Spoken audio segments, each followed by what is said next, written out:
ঋণ দেওয়ার নামে প্রতারণার অভিযোগে হাইলাকান্দির পর এবার শিলচর থেকে আটক 7 জন। শিলচর অম্বিকাপট্টি সিঙ্গানিয়া ফিনটেক এগ্রো বিজনেসের দপ্তরে পুলিশের অভিযান। পুলিশের জালে 4 জন মহিলা সহ মোট 7 জন আটক।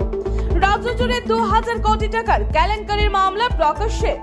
ঋণ পাইয়ে দেওয়ার নামে একটি সংস্থার বিরুদ্ধে রাজ্য জুড়ে 2000 কোটি টাকার আর্থিক কেলেঙ্কারির অভিযোগ সামনে এসেছে। বুধবার শিলচর শহরের অম্বিকাপট্টি রোডে সিঙ্গানিয়া ফিনটেক এগ্রো বিজনেস কার্যালয়ে কাছাড় পুলিশ হানা দিয়ে অফিসে থাকা নথিপত্র, অদ্যটি মম্পিউর আউট এবং 4 জন মহিলা সহ 7 জনকে আটক করে সদর থানায় নিয়ে যায়।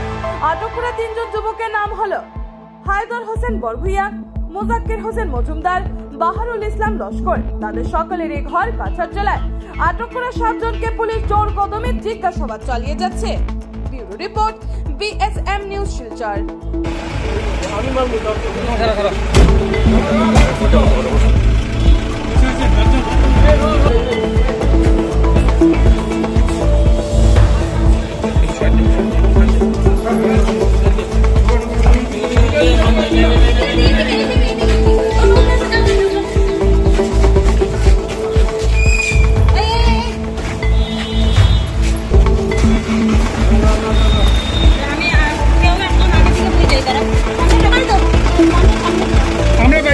चलो चलो